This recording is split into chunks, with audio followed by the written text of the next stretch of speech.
Marcus Wellington adjusted his designer suit as he stepped out of his black Mercedes in the parking lot of Sunshine Community Center. The building looked tired and worn compared to the gleaming corporate towers he was used to, but his assistant had insisted this was the right place. His 7-year-old daughter Emma sat quietly in her wheelchair beside him, her large brown eyes taking in everything around her with the curiosity that never seemed to fade despite all the challenges she faced. Emma had been born with spina bifida, and while Marcus could afford the best medical care money could buy, he struggled with something far more valuable and harder to obtain, giving his daughter a normal childhood filled with joy and friendship. Since his wife Sarah had passed away 2 years ago in a car accident, Marcus had thrown himself into work, building his tech empire, while Emma spent most of her time with nannies and private tutors. The community center buzzed with activity as children of all ages ran around the main hall. Marcus felt out of place in his expensive clothes, but Emma's face lit up as she watched the other kids playing. A volunteer approached them with a warm smile, introducing herself as Mrs. Rodriguez, the program coordinator. "Welcome to our Saturday community program," she said, kneeling down to Emma's level. "We have all sorts of activities today. Would you like to join the dance class? It's just starting in the next room." Emma looked up at her father nervously. She had never been around so many children her age, and Marcus could see the mix of excitement and fear in her eyes. He had brought her here on the recommendation of Emma's physical therapist, who suggested that interacting with other children might boost her confidence and social skills. As they entered the dance studio, Marcus was surprised to see children of all abilities moving to the music. Some were in wheelchairs, others had various physical challenges, and many were perfectly able-bodied kids from the neighborhood. The instructor, an energetic woman named Miss Jennifer, was demonstrating simple movements that everyone could adapt to their own abilities. That's when Marcus first noticed her. A young black girl, probably around Emma's age, was dancing near the back of the group. Her movements were fluid and graceful, but what caught Marcus's attention wasn't her skill. It was the way she kept glancing over at Emma with a kind, welcoming expression. While other children seemed unsure about approaching the new girl in the wheelchair, this child showed no hesitation or awkwardness. During a break in the music, the girl rolled her way over to Emma. Marcus was close enough to hear their conversation as he stood along the wall with other parents and caregivers. "Hi, I'm Zara," the girl said with a bright smile. "I love your wheelchair. Is it fast?" Emma giggled, the first genuine laugh Marcus had heard from her in weeks. "It can go pretty fast when I want it to," she replied shyly. "That's so cool. Want to dance together? I can show you some moves that work really well sitting down. My cousin uses a wheelchair too, and she taught me all sorts of things." Marcus watched in amazement as Zara began demonstrating dance moves that complemented rather than excluded Emma's wheelchair. She spun around Emma, created patterns with her movements that included the wheelchair as part of the dance, and, most importantly, she made Emma feel like an equal partner rather than someone who needed special accommodation. As the class continued, Marcus found himself studying this remarkable child. Zara wore simple, clean clothes that had clearly seen better days. Her sneakers were worn but spotless, and her hair was neatly braided with colorful elastic bands. Despite her obviously modest background, she carried herself with a confidence and joy that was infectious. During the dance, Zara started creating a story through movement, encouraging Emma to be the princess in a magical kingdom where her wheelchair was a golden chariot. Other children began to join in, following Zara's lead in creating an inclusive fantasy where everyone had a special role to play. Emma's face glowed with happiness as she found herself at the center of positive attention for the first time in her life. Marcus felt his throat tighten with emotion as he watched his daughter laugh and participate with such enthusiasm. Since Sarah's death, Emma had become increasingly withdrawn, and no amount of expensive toys, private lessons, or exclusive experiences had been able to bring back her natural sparkle. Yet here, in this humble community center, a child he'd never met before was accomplishing what teams of professionals hadn't been able to do. When the class ended, Emma was reluctant to leave. She and Zara had exchanged stories about their favorite movies, their pets, and their dreams. Zara talked about wanting to become a dance teacher someday, so she could help other kids feel confident and happy. Emma shared that she loved to paint but was sometimes sad because she couldn't do it the same way as other kids. That's silly, Zara said matter-of-factly. Different doesn't mean worse. It just means you get to create things in your own special way. I bet your paintings are amazing because they come from your heart. Marcus approached the girls as parents began picking up their children. He introduced himself to Zara, who politely shook his hand and thanked him for letting Emma come to dance class. Will Emma be back next week? Zara asked hopefully. We were going to work on a routine together. Before Marcus could answer, a tired-looking woman approached them. She was clearly Zara's mother, wearing a hospital scrubs and looking like she'd just finished a long shift. Her name tag read, Kenya, Certified Nursing Assistant. Zara, honey, we need to get going. I have to pick up your brother from your grandmother's house. And then, I need to get ready for my night shift. Kenya apologized for interrupting and began gathering Zara's small backpack. Marcus could see the exhaustion in her eyes, but also the love and pride when she looked at her daughter. Mom, this is Emma and her dad, Zara said excitedly. Emma's going to come back next week so we can dance together again, right? Marcus found himself promising to return before he'd really thought about it.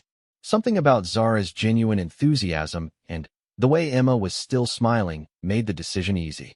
As they prepared to leave, Marcus overheard Kenya talking quietly to Mrs. Rodriguez about the program fees. Even though the community center tried to keep costs low, Kenya was asking about a payment plan for the monthly registration.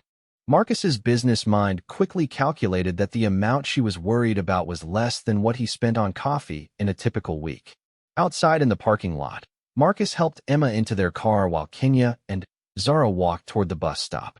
Emma chattered excitedly about her new friend, describing every detail of their dance and making plans for the following week. Marcus found himself glancing in his rearview mirror at the mother and daughter waiting for public transportation. Dad, did you see how Zara made dancing fun for everyone? She didn't make me feel different or weird about my wheelchair. She made it seem like something special. Marcus nodded, his mind racing with thoughts about the afternoon's events. She's a very special girl, Emma. You're lucky to have made such a good friend. Can we come back next week? And maybe the week after that too? I want to learn all the dances Zara knows. As they drove through their affluent neighborhood toward their gated estate, Marcus couldn't stop thinking about the contrast between his daughter's usual environment and the warm, inclusive atmosphere of the community center.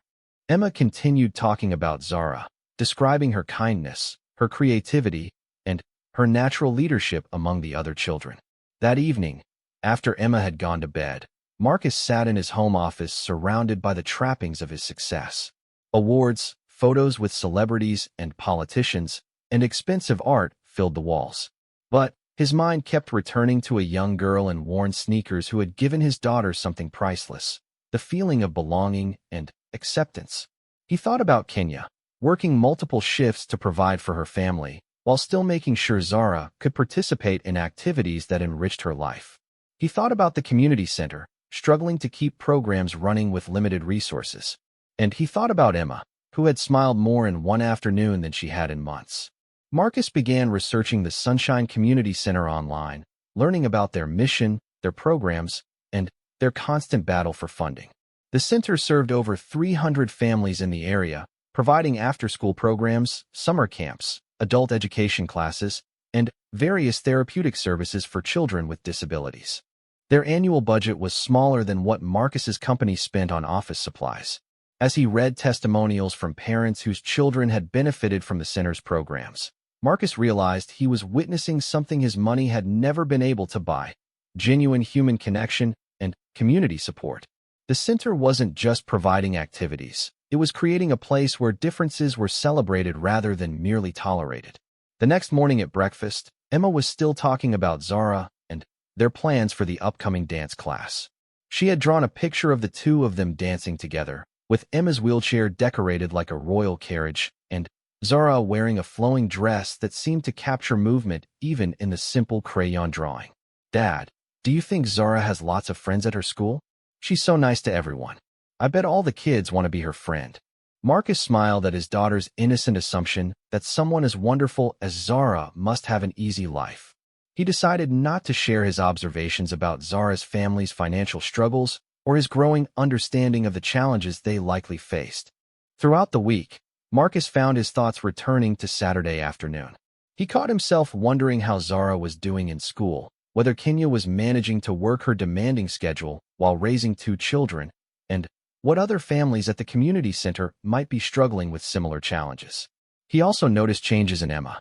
She seemed more animated during their daily conversations, more engaged with her physical therapy exercises, and more interested in activities beyond her usual routine of private tutors and isolated play. She had started practicing dance moves in her wheelchair, spinning, and creating her own routines while humming songs from the community center class. Marcus's assistant noticed his distraction during business meetings and asked if everything was all right. He realized he was having trouble concentrating on quarterly reports and merger discussions when his mind kept drifting to a small community center and the remarkable people he'd met there. By Friday, Emma was counting down the hours until Saturday's dance class. She had picked out her favorite dress and asked Marcus to braid her hair like Zara's. As Marcus attempted to recreate the neat braids he'd observed on Zara, he found himself thinking about Kenya managing this task while rushing between jobs, probably getting up early to make sure her daughter looked nice for school and activities. That evening, as he tucked Emma into bed, she asked him a question that stopped him in his tracks. "Dad, do you think we could invite Zara and her mom over for dinner sometime? I want to show Zara my art room and my dollhouse. And maybe her mom would like to see our house too." Marcus realized that his 7-year-old daughter had instinctively Saturday morning arrived with Emma practically vibrating with excitement.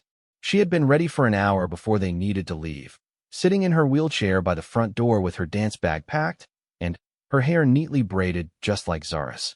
Marcus had never seen his daughter so eager for any activity, not even the exclusive birthday parties or expensive outings he'd arranged in the past. When they arrived at the Sunshine Community Center, Emma immediately began scanning the room for her new friend. Zara spotted them first and came running over with the same infectious smile that had captivated Emma the week before. "Emma, I'm so glad you came back. I've been thinking about our dance routine all week. I have so many new ideas." The two girls immediately began chattering about their plans, and Marcus found himself standing with Kenya, who had arrived just moments before them. She looked even more tired than the previous week, with dark circles under her eyes that spoke of too many hours spent working and too few spent sleeping. "Long week?" Marcus asked gently, attempting to make conversation. Kenya smiled ruefully. "Aren't they all? But seeing Zara this excited makes it worth it. She's been talking about Emma nonstop. I think you've made quite an impression on my daughter." The feeling is entirely mutual. Emma has been practicing dance moves all week. Zara has given her something I've been trying to provide for years: genuine happiness and confidence. As they watched their daughters join the growing group of children, Kenya shared more about their life. She worked as a certified nursing assistant at 2 different facilities, often pulling double shifts to make ends meet. Zara's father hadn't been in the picture for several years, and Kenya's mother helped care for Zara's younger brother while Kenya worked. "The community center has been a godsend," Kenya explained. "Zara gets to interact with other kids, and the programs help her build confidence and skills I could never afford to give her otherwise. Mrs. Rodriguez has been like a second mother to both my children." Marcus learned that Kenya had dreams beyond her current situation. She was slowly working toward her registered nursing degree through online courses, studying late at night after her children were asleep. Her goal was to eventually provide better stability for her family, and maybe even buy a small house in a good school district. "Zara doesn't know how tight things are," Kenya continued. "I never want her to worry about money or feel like she can't pursue her dreams. She's got such a gift for connecting with people, especially kids who might feel left out or different." During the dance class, Marcus observed Zara more closely. She had a natural ability to read the room and adjust her energy to meet the needs of the group. When a shy new boy seemed overwhelmed, she gently included him without making a big fuss. When an older girl with Down syndrome struggled with a sequence, Zara modified it to make success possible while maintaining the dignity and joy of the movement. But it was her relationship with Emma that truly amazed Marcus. Zara treated Emma's wheelchair not as a limitation, but as an opportunity for creative collaboration. She invented partner moves that highlighted Emma's upper body strength and grace, created formations that made the wheelchair an integral part of the dance, and constantly encouraged Emma to take leadership roles in their routines. "Emma, you should be the one who starts this sequence," Zara suggested during a particularly complex routine. "You can spin your chair in that amazing circle you do, and then the rest of us will follow your pattern." Emma beamed with pride as she took the lead role Zara had created for her. Marcus realized that Zara wasn't just including Emma. She was genuinely recognizing and showcasing Emma's unique strengths and abilities. After class, the families gathered for the community center's monthly potluck lunch. Marcus had brought expensive catered food from a high-end restaurant, feeling somewhat awkward when he saw the homemade dishes other families had prepared. But Mrs. Rodriguez warmly welcomed everyone and emphasized that the gathering was about community, not competition. During lunch, Marcus sat with Kenya and several other parents, learning about their lives and challenges. There was Maria, a single mother working 3 part-time jobs to support her twin daughters. James, a construction worker whose son had autism and benefited greatly from the center's specialized programs. Sarah, a grandmother raising her grandson while his mother served overseas in the military. Each family had their own story of struggle and resilience, but what struck Marcus most was their sense of community and mutual support. When Maria mentioned she was struggling to find childcare for an important job interview, 3 other parents immediately offered to help. When James talked about needing transportation to his son's medical appointments, Sarah volunteered to drive them. "This is what community looks like," Kenya explained to Marcus. "We don't have much individually, but together we can solve almost any problem that comes up." Marcus found himself thinking about his own life, where he had unlimited resources, but very little genuine support or connection. He lived in a world of business associates, employees, and service providers, but very few real friends who cared about his well-being beyond what he could do for them. As the lunch continued, Zara and Emma presented a dance they had choreographed together during free playtime. Emma's face glowed with confidence as she executed spins and movements that highlighted her abilities rather than accommodating her disability. Zara danced around and, with her, creating a beautiful partnership that brought tears to many of the watching adults' eyes. "We call it the friendship dance," Emma announced proudly, "because it's about how differences make friendships more beautiful, not harder." The room erupted in applause, but Marcus noticed Kenya wiping away tears. When he asked if she was okay, she explained that Zara had been working on building inclusive dances since her cousin had started using a wheelchair following a car accident. Zara saw how left out her cousin felt when kids didn't know how to include her anymore. So she started learning about adaptive movement and teaching other children how to play and dance with kids who have different abilities. It's become her passion. This revelation hit Marcus like a thunderbolt. Zara's kindness toward Emma wasn't random or even just natural empathy. It was the result of deliberate learning and compassion developed through personal experience. This 7-year-old child had taken it upon herself to become an advocate and bridge builder for inclusion. After lunch, Marcus asked Mrs. Rodriguez if he could speak with her privately. They stepped into her office, a small space filled with photos of children, volunteer appreciation certificates, and stacks of grant applications.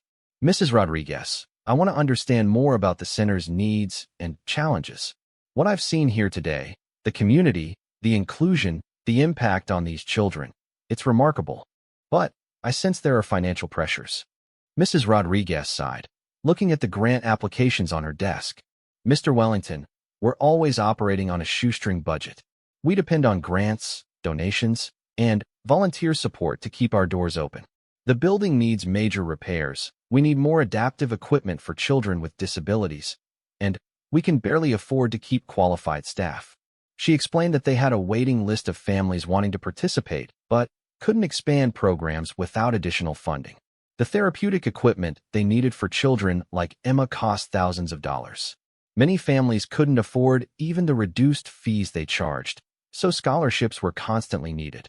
"The most heartbreaking part," she continued, "is when we have to turn away families who could really benefit from our programs because we simply don't have the space or resources to serve them." Marcus asked specific questions about their budget, their largest expenses, and their most pressing needs. He learned that their entire annual operating budget was less than what his company spent on a single corporate retreat. Their capital needs, new equipment, building improvements, program expansion, could be addressed with what he might spend on a weekend vacation. That evening, after dropping Emma off with her nanny, Marcus drove back to the community center. He found Kenya waiting for the bus with Zara and her 4-year-old brother Malik. Zara was entertaining Malik with the same patient, creative energy she brought to the dance classes, while Kenya looked exhausted from another long day. Marcus offered them a ride, which Kenya initially declined before accepting when she realized the next bus wouldn't arrive for another 40 minutes. During the drive to their apartment, Marcus saw more of their world. They lived in a modest but clean apartment complex in a neighborhood where children played in the street because there wasn't much green space available. "Thank you for the ride," Kenya said as they arrived. "You didn't have to go out of your way for us." "It's no trouble at all. Actually, I was wondering if I could ask you something. Emma has been asking if Zara could come over for a playdate sometime. Would that be something you'd be comfortable with?" Zara's eyes lit up with excitement, but Kenya hesitated. Marcus could see her weighing her response, probably thinking about the difference in their economic situations and whether Zara would feel out of place in such a wealthy environment. "I'd love for the girls to spend more time together," Marcus continued. "But I understand if you have concerns. Maybe we could start with a shorter visit to see how it goes." Kenya agreed to think about it, and Marcus gave her his card with his personal number. As he drove away, he found himself thinking about the courage it must take for Kenya to navigate interactions with people from vastly different economic backgrounds while protecting her daughter's sense of self-worth and dignity. The following week, Marcus arrived at the community center with a proposal for Mrs. Rodriguez. He had spent days researching nonprofit management, program development, and the specific challenges facing community centers in underserved areas. He had also consulted with his company's charitable foundation about the most effective ways to support community organizations. "I'd like to make a significant donation to the center," he told her. "But more than that, I'd like to explore a long-term partnership that could help you expand your programs and reach more families." Mrs. Rodriguez was clearly excited but also cautious. She had dealt with well-meaning donors before who had their own ideas about how the center should operate, sometimes losing sight of the community's actual needs and cultural dynamics. Marcus assured her that his interest was in supporting her vision, not imposing his own. He had seen firsthand the magic that happened when the center's programs worked as intended, and he wanted to help make that magic available to more families. They discussed various possibilities: upgrading equipment, hiring additional specialized staff, expanding the building to accommodate more programs, and creating scholarship funds to ensure no family was turned away for financial reasons. Marcus also proposed funding a research component to document and share the center's inclusive practices with other organizations. During that week's dance class, Marcus noticed new developments in Emma and Zara's friendship. Emma had started advocating for other children who seemed left out, following Zara's example of inclusive leadership. Zara, meanwhile, had begun asking Emma questions about her experiences with disability, genuinely curious about how to make activities even more accessible and enjoyable. "Emma, when we do the spinning move, does it feel different in your wheelchair than it would feel standing up?" Zara asked during a break. "I want to understand so I can create moves that feel really good for you." Emma thought carefully before answering. "It's different, but not worse. Sometimes I think I can feel the spinning even more because my whole body is connected to the chair, so it's like the movement goes through everything." "Does that make sense?" Zara nodded seriously. "That's so cool. So maybe we could create some moves that use that feeling, like you're the center of a whirlwind and we all spin around you." Marcus watched this interaction with growing amazement. These children were naturally developing concepts that adult professionals spent years studying: universal design, accessibility, inclusive leadership, and empathetic communication. They were solving problems that had stumped Marcus and his expensive consultants, and they were doing it through play, friendship, and genuine caring. After class, Kenya approached Marcus with Zara's response to the playdate invitation. Zara was eager to visit Emma, and Kenya had decided to accept the offer. They arranged for the following Saturday afternoon, with Kenya planning to stay for a while to make sure Zara felt comfortable in the new environment. As Marcus drove home that day, Emma chattered excitedly about showing Zara her room, her art supplies, and the accessible playground he had built in their backyard. But she also asked questions that showed she was thinking about her friend's experience. "Dad, do you think Zara will feel weird about our house being so big? I don't want her to think we're showing off or anything. I just want her to have fun and feel welcome." Marcus realized that his daughter had developed a level of social awareness and empathy that many adults never achieved. Her friendship with Zara was teaching her to consider other people's perspectives and feelings in ways that all his efforts to provide character education had never accomplished.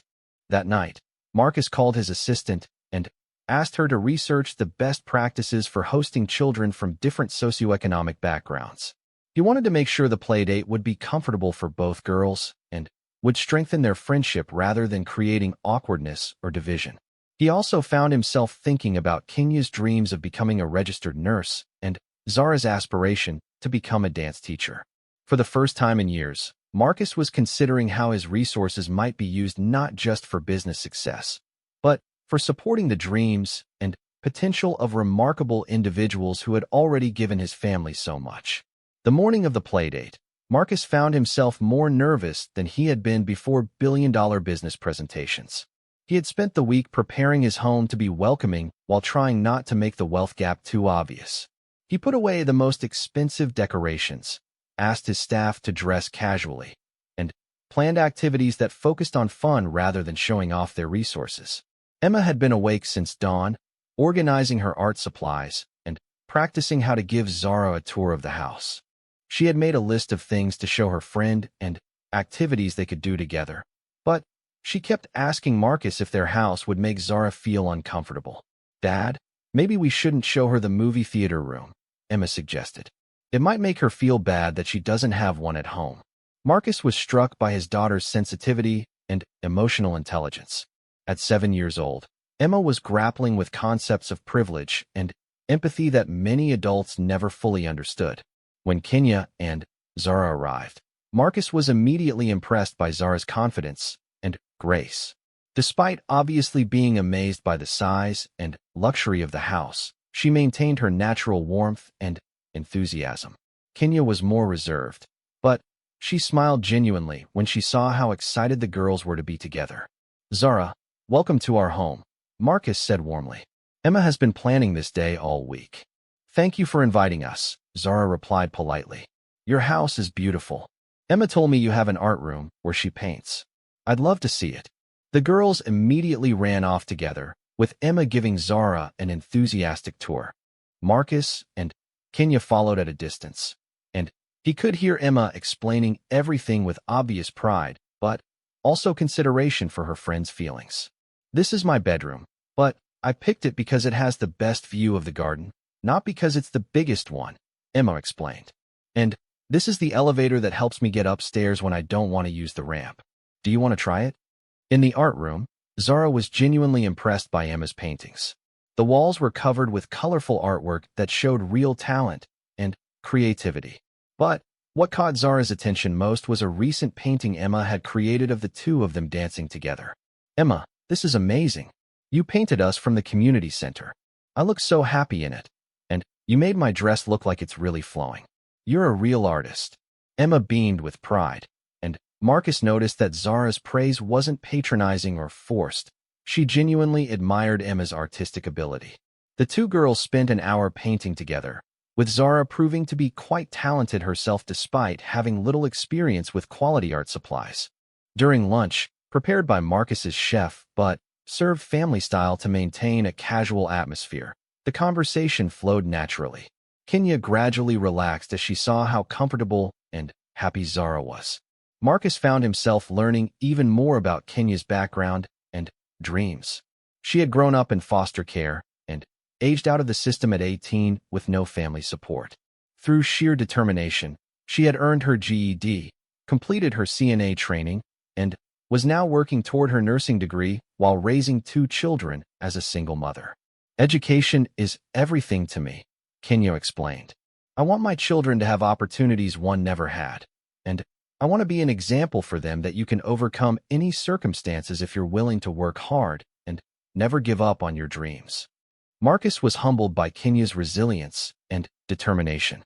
He had been born into privilege and had built his success on the foundation of family wealth and connections. Kenya was building her future from nothing, with no safety net and tremendous obstacles. After lunch, the girls played in Emma's accessible playground, which had been specially designed to accommodate her wheelchair while providing exciting activities. Zara was amazed by the adaptive equipment and immediately began inventing games that would be fun for all the children from the community center. Emma, this would be perfect for the kids with mobility challenges at our dance class. This swing that you can roll your wheelchair right onto is genius. And the sensory garden with all these different textures would help kids with autism and other sensory needs. As the afternoon progressed, Marcus noticed that Zara was naturally taking mental notes about accessibility features that could benefit other children. Even while enjoying herself, she was thinking about how to help others have similar positive experiences. Kenya observed her daughter with obvious pride, but Marcus could see her thinking about the vast differences between what she could provide for Zara and what Emma had access to. When Zara exclaimed over the indoor swimming pool with its hydraulic lift system, Kenya's expression showed a mix of happiness for her daughter's joy and sadness about her own limitations. During a quiet moment while the girls played, Marcus asked Kenya about her biggest challenges in providing for her children. She was hesitant at first, not wanting to seem like she was complaining or asking for help. But gradually she opened up about the constant juggling act of work schedules, childcare, transportation, and trying to give her children enriching experiences on an extremely tight budget. Zara never complains, Kenya said. She knows I'm doing my best, and she's grateful for everything we have. But sometimes I see her with other kids who can afford dance lessons, art classes, sports teams, and summer camps, and I know she wants those experiences too. The community center has been a blessing because it gives her a taste of what those activities are like. Marcus learned that Kenya often worked 16-hour days, sometimes going straight from one job to another with barely enough time to grab food. She studied for her nursing degree late at night, and early in the morning, snatching moments whenever Zara and Malik were asleep. Despite her exhaustion, she never missed Zara's dance classes or school events. My children are my motivation for everything, she continued. Zara has such a gift for helping other people feel included and valued. I want her to be able to develop that talent and maybe even make a career out of it someday. But dance lessons, teacher training programs, college, it all costs money I don't have.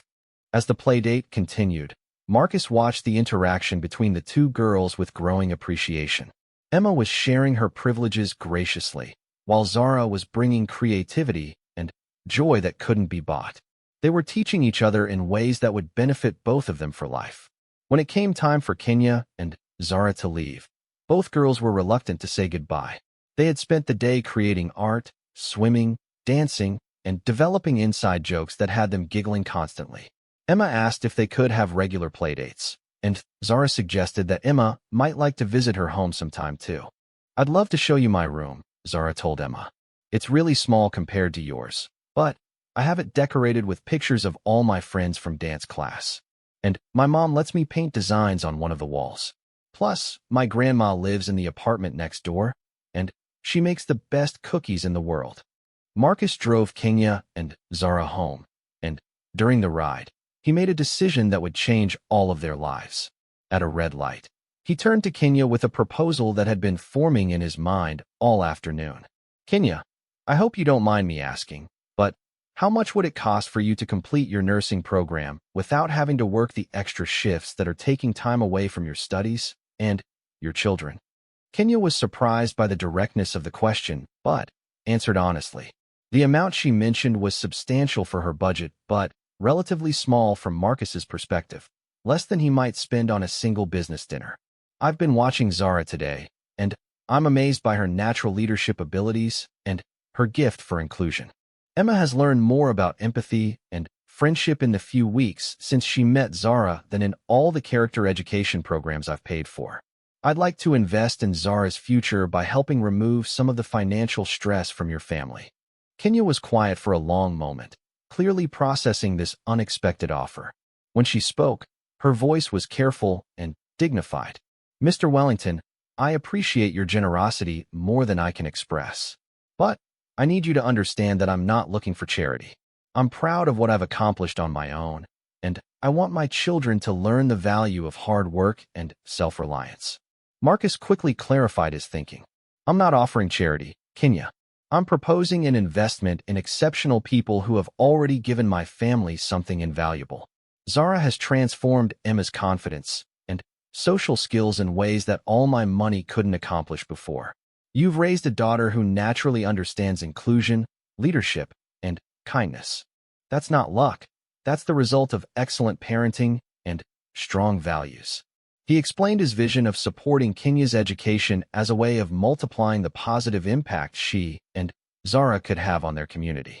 A registered nurse with Kenya's dedication and people skills would be able to help countless patients and families. Zara, given opportunities to develop her natural talents, could become a teacher, therapist, or program director who would create inclusive environments for children throughout her career. "Think of it as a scholarship program," Marcus suggested. "In exchange for the support, perhaps Zara could continue mentoring Emma and maybe help me develop more inclusive programs at the community center. You could share your insights about the needs of working families as we expand the center's services." Kenya asked for time to think about the proposal, and Marcus respected her need to consider it carefully. He understood that accepting help from someone with vastly more resources required careful thought about maintaining dignity and independence. That evening, Emma couldn't stop talking about the wonderful day she'd had with Zara. She had learned new art techniques, made up dance routines, and, most importantly, had felt completely accepted and valued by her friend. "Dad, Zara told me that she thinks my paintings are museum quality, and she said that watching me paint inspired her to try new ways of moving when she dances. Isn't it cool how we help each other get better at different things?" Marcus tucked his daughter into bed that night with a full heart, knowing that the friendship between these two girls had already created positive changes that would last a lifetime. The next week brought surprising news. Kenya called to accept Marcus's offer, but with conditions that showed her wisdom and strength of character. She wanted the arrangement to be formalized through the community center, with clear expectations and goals. She also insisted on ways to give back to other families facing similar challenges. "If you're going to invest in my education," she said, "I want to make sure it benefits our whole community. Maybe I could provide health education workshops for other parents, or help families navigate healthcare systems, or assist with medical needs during community center programs." Marcus was impressed by Kenya's vision and integrity. Together with Mrs. Rodriguez, they developed a comprehensive plan that would benefit multiple families while supporting Kenya's education and Zara's development. The community center received a major donation that allowed them to hire Kenya as a part-time program coordinator while she completed her nursing degree. This gave her a stable income with flexible hours that accommodated her class schedule. The position also utilized her natural leadership skills and deep understanding of the community's needs. Zara was enrolled in advanced dance and arts programs that would help her develop her talents while learning skills for teaching and program development. She also became a junior mentor for new children joining the community center programs, sharing her gift for inclusion with other young people. Marcus established a scholarship fund that would help other promising young people in the community pursue education and training opportunities. The fund prioritized applicants who showed potential for community leadership and service to others. As news of these developments spread through the community center, Marcus was amazed by the response. Other families stepped forward with their own talents and resources to contribute. Parents volunteered for committees, shared professional skills, and created new programs based on the needs they saw around them. Mrs. Rodriguez coordinated these efforts into a comprehensive community development initiative that addressed education, healthcare, arts programming, and social services. The community center became a hub for collaborative problem-solving and mutual support that extended far beyond its original programs. Emma and Zara's friendship continued to grow, and they became advocates for inclusion in all their activities. Emma joined Zara in mentoring other children with disabilities who came to the community center, while Zara learned about adaptive techniques and assistive technology from Emma's experiences. 6 months later, Marcus sat in the audience of the community center's annual fundraising dinner, watching Emma and Zara perform a dance they had choreographed together. The routine told the story of two different flowers growing in the same garden, each beautiful in its own way, each making the garden more vibrant through their differences. The audience was moved to tears by the performance, but Marcus was thinking about how much had changed since that first Saturday when he'd nervously brought Emma to a dance class. His daughter had found genuine friendship and confidence. He had discovered a community that had taught him about true wealth and success. Kenya was thriving in her nursing program and her leadership role at the center. Zara was developing her talents while helping other children discover their own abilities. But, perhaps most importantly, they had all learned that the most valuable gifts couldn't be bought. They could only be shared, nurtured, and multiplied through genuine human connection and care. As the evening continued with stories from families whose lives had been transformed by the center's expanded programs, Marcus realized that watching a black girl dance with his disabled daughter had indeed shocked everyone, including himself. It had shocked them into understanding that true community was possible, that differences could be celebrated rather than feared, and that investing in people's potential created returns that far exceeded any business success he had ever achieved. The shock wasn't in the differences between Emma and Zara, but in discovering how much they had in common and how much everyone had to gain when barriers were broken down through friendship, respect, and genuine caring. In a world often divided by race, class, and ability, two little girls had shown an entire community how to build bridges through the simple but revolutionary act of seeing and celebrating each other's full humanity. The playdate was scheduled for the following weekend, and Marcus sensed it would mark another turning point in their evolving relationship with Kenya and Zara. He had no idea that this simple invitation would set in motion a series of events that would transform not only their personal relationships, but the entire community center and the lives of hundreds of families. As he tucked Emma into bed that night, she asked him one more question that would stay with him for days to come. "Dad, why do some people have so much money while other people like Zara's mom have to work so hard just to pay for basic things? It doesn't seem fair when people like Zara and Kenya are so good and kind." Marcus struggled to find an age-appropriate answer that was honest, but not overwhelming. Emma's question forced him to confront uncomfortable truths about inequality and privilege that he had largely been able to ignore in his insulated world of wealth and success. The conversation that followed would become the foundation for decisions that would change everything. Understood something that had taken him much longer to grasp, that friendship and kindness weren't about what you owned or where you lived, but about genuine care and connection between people. As he considered Emma's request, Marcus began to formulate an idea that would change not only his family's life, but the lives of everyone at the Sunshine Community Center. He just didn't realize yet how profound that change would be, or how a simple act of kindness would ripple outward in ways he never could have imagined. The stage was set for a transformation that would challenge everything Marcus thought he knew about success, community, and the true meaning of wealth. And it all began with watching a remarkable young girl show his daughter that differences weren't obstacles to overcome, but gifts to be celebrated.